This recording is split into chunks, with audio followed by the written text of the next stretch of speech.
I've always loved this building. The first time I saw this building was when I was in the 5th grade. And I used to go to the John Hancock Library across the street all the time. The Masonic Temple has engrossed passers-by since it was built in Quincy Square in 1926 as a local headquarters for the fraternal organization, the Freemasons. Every afternoon when I was leaving the library, I would look over and I think to myself, wow, what a beautiful building. 4 giant columns fortify the limestone facade, a neoclassical design crowned with a golden crest. And when did you get the first inkling you might be able to have this building? The first inkling was after it got burnt down, actually. The exterior is nearly all that's left of its historic majesty.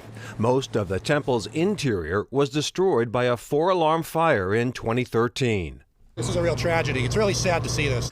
But more than a decade later, restaurateur Jimmy Lang has breathed new life into the building, opening Mason Steakhouse in late 2024.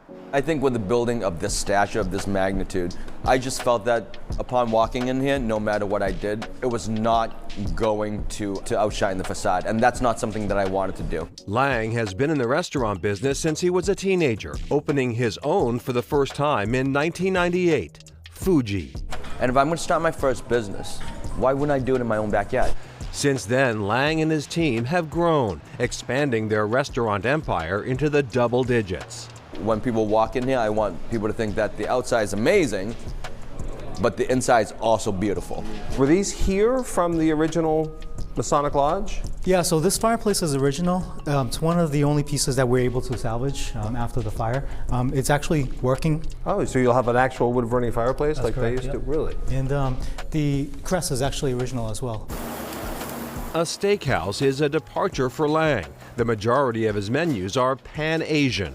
The food experience here is an amazing one. I like to call it a culinary journey. There's a cross-section of steak, from a Japanese Wagyu sirloin to a bone-in ribeye, plus roast bone marrow served with fig jam, and wild Spanish octopus with almonds and red olives. Quincy has come a very, very long way, and I think we have a ways to go. I don't think we've reached maximum potential yet for this city. Mason's is a fitting addition to the city's growing reputation as a gastro destination. We will not squander this opportunity, and we want to build Mason's to be the best steakhouse, not only in Quincy, but in Boston, in Massachusetts, in New England, maybe the country. Someday, hopefully the world. Who knows? Along the Merrimack River in historic Haverhill sits a gleaming modern addition to the skyline with a taste of Italy inside. Right now, Haverhill's going through a restaurant renaissance. Every other day, there's a new restaurant opening up, a new boutique shop opening up. 5-10 years to come, Haverhill will be the next big spot. Food is the family business for Sal Lipoli Jr. His father, Sal Lipoli Sr., is the owner of Sal's Pizza, first opened in Salem, New Hampshire in 1990, now with 130 locations in 6 states. I have a passion for business I've always had. I was that kid on the back of the bus that was selling gum. Lipoli Sr. developed this Haverhill property in 2020 and 4 years later added Bosa Coastal Italian Restaurant, named after a small fishing village on the outskirts of Sardinia. It has a rich history of fishermen that dates back hundreds of years. Seafood offerings include the shareable citrus-seared tuna and cioppino, crabs, clams, mussels, squid, and shrimp swimming in a savory tomato broth. Then we're going to add our minced shrimp, which really just replaces the ground beef and the bolognese. The white bolognese is served with shrimp and a cream sauce that coats the fresh pappardelle. All the pastas here cut by hand in-house.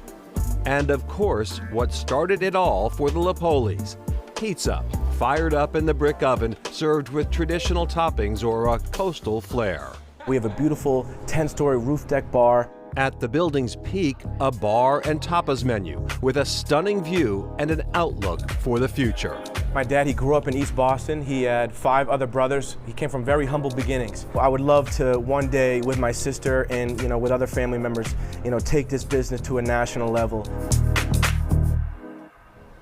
And here's a fun fact about Sal Jr. In addition to finishing up his MBA, he's also trying to get a spot on an NFL team. He had a short run with the Tennessee Titans and a few practices with the Patriots. Looks like a football player. He Good does. luck to him on that, as well as the restaurant. Back to Mason's Steakhouse.